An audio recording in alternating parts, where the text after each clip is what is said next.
আমরা রিসেন্ট একটা র্যালি দেখতে পেয়েছি। নিফটি একটা ছোট্ট যে র্যালি দেখিয়েছে তার যে লোয়ার লেভেল 21,964 থেকে 22,676 পর্যন্ত একটা আপসাইড দেখিয়েছে, কিন্তু সেখান থেকে আবারও আমরা নিফটির মধ্যে একটা ভালো কারেকশন দেখতে পেয়েছি।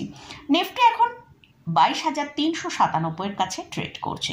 তো বিভিন্ন অ্যানালিস্টরা বলছেন নিফটির মধ্যে হয়তো ক্র্যাশ আসার সম্ভাবনা আছে, তো অর্থাৎ বিয়ার মার্কেটে ঢোকার সম্ভাবনা আছে। তো এই বিয়ার মার্কেট কি এবং এক্ষেত্রে পোর্টফোলিও স্টকের জন্য কি চিন্তা ভাবনা করবেন সে বিষয়ে আলোচনা করব। তাহলে চলুন ভিডিওটা শুরু করা যাক। আমি নিরুপমা শেয়ার শেখো চ্যানেলের পক্ষ থেকে সকল ভিউয়ার্সদের স্বাগত জানাই। আর যারা চ্যানেলে ফার্স্ট টাইম ভিজিট করছেন অবশ্যই চ্যানেলটা সাবস্ক্রাইব করে নেবেন আর পাশে থাকা বেল আইকনটা প্রেস করে রাখবেন। আমি ভিডিও আপলোড করার সাথে সাথে আপনাদের কাছে ভিডিওটা পৌঁছে যাবে। আর ভিডিওটা ভালো লাগলে অবশ্যই লাইক এবং শেয়ার করে পাশে থাকার অনুরোধ রইল।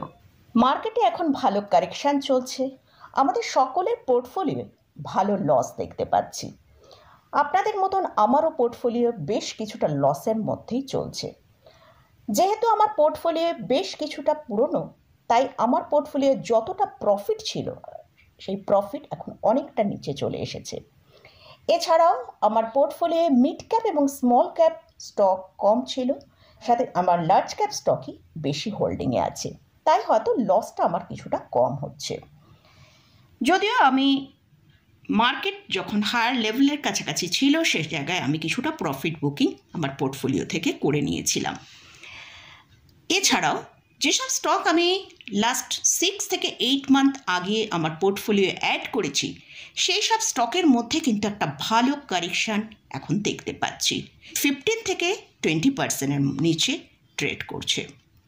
তাই আপনার পোর্টফোলিও যতটা পুরাতন হবে, যত বেশি দিন ধরে আপনি পোর্টফোলিওকে হোল্ড করে রাখতে পারবেন এবং সেখানে অবশ্যই আপনার পোর্টফোলিও স্ট্রং ফান্ডামেন্টাল স্টক থাকতে হবে, সেখানে কিন্তু আপনার ভালো প্রফিট আসবে।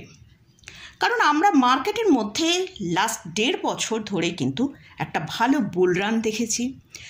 তো বেশিরভাগ ইনভেস্টররা তারা হায়ার লেভেলে তাদের স্টককে বাই করেছেন, যার ফলে মার্কেটের কারেকশানের সাথে সাথেই সেই সব স্টকের ভেতরেও ভালো কারেকশান আসার ফলে একটা বড় লস পোর্টফোলিওতে পাওয়া যাচ্ছে। তো আমরা যদি দেখি লাস্ট 1 বছরের নিফটির মধ্যে যে রিটার্নটা এসছে সেটা 29% মতন রিটার্ন এসছে। এখন আমরা মার্কেটের মধ্যে ভালো কারেকশান দেখছি। নিফটি অলরেডি 17%-এরও বেশি ডিক্লাইন দেখিয়েছে। তো বিভিন্ন কারণে, যেমন এফআইসের হিউজ সেলিং, কোম্পানির আর্নিংয়ের রেজাল্ট খারাপ, গ্লোবাল ইকোনমিক্যাল কন্ডিশন খারাপ, এছাড়াও ট্রাম্প ট্যারিফ আসার জন্য, এর সাথে সাথেই ডলার ইন্ডেক্স এবং ক্রুডের প্রাইস হাইক হওয়ার জন্য কিন্তু মার্কেটের মধ্যে সেলিং আসছে। এছাড়াও আরও বিভিন্ন কারণের জন্য মার্কেটের মধ্যে এতটা সেলিং আমরা দেখতে পাচ্ছি। এর সাথে সাথে বিভিন্ন অ্যানালিস্টরা মনে করছে মার্কেটে ক্র্যাশ অর্থাৎ বিয়ার মার্কেটে চলে যাবার সম্ভাবনা আছে। তো তাহলে এই বিয়ার মার্কেটটা কি? ধরুন আমরা নিফটিকে এখন প্রায় 16%-এর মতন কারেকশন দেখতে পাচ্ছি। তো যখন নিফটি তার হায়ার লেভেল অর্থাৎ 26,277 যে হায়ার লেভেলটা তৈরি করেছে সেখান থেকে 20%-এরও বেশি সেখানে কারেকশান আমরা দেখতে শুরু করব, তখনই কিন্তু নিফটিকে আমরা বলবো বিয়ার মার্কেটে পৌঁছে গেছে। তো এই বিয়ার মার্কেট আমরা 2008-এ দেখেছিলাম, সেখানে প্রায় 60%-এরও বেশি সেলিং এসেছিল। 2016-এ আমরা দেখেছি 25%-এরও বেশি, এবং 2020-তে 39%-এর মতন ক্র্যাশ আমরা মার্কেটের মধ্যে দেখেছি। তো আমরা সেখান থেকে দেখেছি মার্কেট কী ধরনের রিকভার করেছে। তো নিফটির মধ্যে বা বিভিন্ন ইন্ডেক্সের ভেতরে যদি ক্র্যাশ আসেও আলটিমেটলি কিন্তু সেখান থেকে ভালো আমরা ওপরের দিকেই যেতে দেখছি। তো নিফটি 2020-তে আমরা দেখেছিলাম প্রায় 8,000-এর কাছে চলে এসেছিল, সেখান থেকে আমরা এখন দেখছি নিফটিকে 26,000 পর্যন্ত হাই তৈরি করেছিল।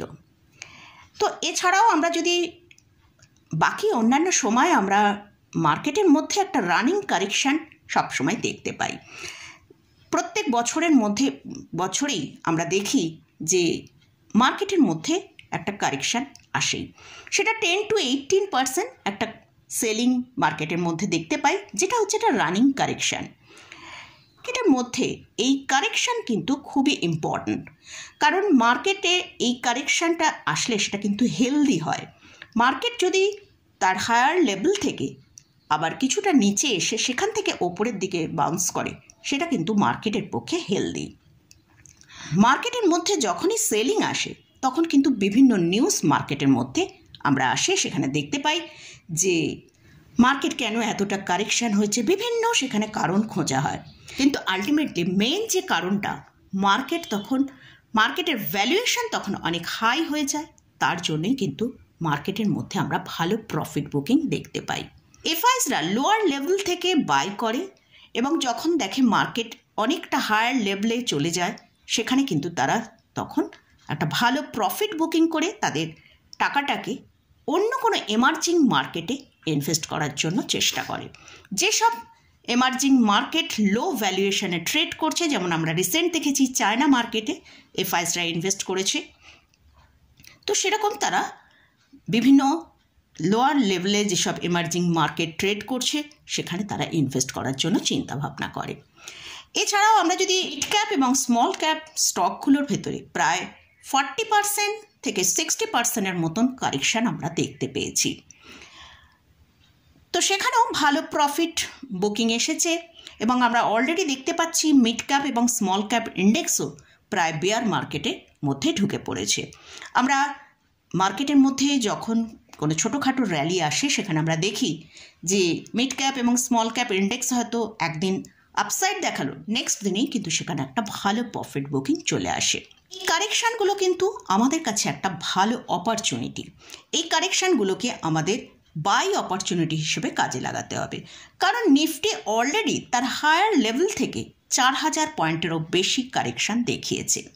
তাই এই পজিশানে যদি আপনার হাতে ক্যাশ থাকে তাহলে কিন্তু আপনি একটা ইনস্টলমেন্ট এখানে বাই করার জন্য চিন্তা ভাবনা করতে পারেন। তবে এখানে একটা কথা বলি যে যদি ক্যাশ না থাকে, মার্জিন মানি অথবা কোনো জায়গা থেকে লোন নিয়ে মার্কেটে ইনভেস্ট করবেন না, কারণ মার্কেটের মধ্যে একটা ভালো আনসার্টেনিটি চলছে। সেক্ষেত্রে যেমন অ্যানালিস্টরা বলছেন যে নিফটি বিয়ার মার্কেটে আসতে পারে, সেক্ষেত্রে কিন্তু মার্কেট বিয়ার মার্কেটে চলে আসতে পারে। তাই আপনার হাতে যদি ক্যাশ থাকে তবেই কিন্তু একটা ইনস্টলমেন্টের চিন্তাভাবনা করতে পারেন। আর যদি ক্যাশ হাতে আপনার না থাকে সেক্ষেত্রে আপনার পোর্টফোলিও যেরকম রয়েছে তাকে হোল্ড করুন। যদি পোর্টফোলিওর মধ্যে কোনো এমন স্টক থাকে যে সেটা স্ট্রং স্টক নয়, অর্থাৎ সেই কোম্পানি সেরকমভাবে ভালো পারফরমেন্স করতে পারছে না, তাদের সেলস এবং নেট প্রফিট সেখানে ভালোভাবে দেখাতে পারছে না, সেই সব স্টকে সেল করে আপনি কোনো একটা ভালো লার্জ ক্যাপ স্টকে শিফট করে দিতে পারেন। তো এখন লার্জ ক্যাপ স্টকে শিফট করাটাই সবচেয়ে বেটার। আমরা অলরেডি মিড ক্যাপ এবং স্মল ক্যাপ ইন্ডেক্সকে বিয়ার মার্কেটে পৌঁছে যেতে দেখেছি, তাই সবথেকে সেফ জায়গা হচ্ছে লার্জ ক্যাপ স্টকের ক্ষেত্রে। আর নিফটি এখনও পর্যন্ত যে 52 উইক লোটা দেখাচ্ছে, আমরা 4 জুন যেদিন ভোটের রেজাল্ট ছিল সেদিনকে আমরা দেখেছিলাম, যেটা হচ্ছে 21,281। তো এই লেভেলটা কিন্তু আমাদের ওয়াচ করতে হবে। যদি এই লেভেলটা ব্রেক করে নেক্সট ইনস্টলমেন্ট কোথায় ইনভেস্ট করবেন তখন কোনো একটা ভিডিওয়ে সেটা আলোচনা করব। তো মোটামুটি আজকের ভিডিওয়ে এটাই আলোচনা করলাম যে মার্কেটে আমাদের পোর্টফোলিও যথেষ্ট লসের মধ্যে ট্রেড করছে এবং অ্যানালিস্টরা বলছেন হয়তো আগামী দিনে নিফটিকে আমরা বিয়ার মার্কেটে যেতে দেখতে পারি। তো সেক্ষেত্রে বিয়ার মার্কেট সম্পর্কে একটু নলেজ আপনাদের সাথে শেয়ার করলাম এবং বিয়ার মার্কেট আসলে আমাদের কি করণীয়, আমাদের কি করা যেতে পারে বা প্রেজেন্ট মার্কেটে কি করতে পারেন সব নিয়ে আলোচনা করলাম। তো মোটামুটি আজকের মতন ভিডিওটা এখানেই শেষ করছি। ভিডিওটা যদি ভালো লাগে অবশ্যই লাইক করবেন, শেয়ার করবেন, সাবস্ক্রাইব করবেন। ধন্যবাদ।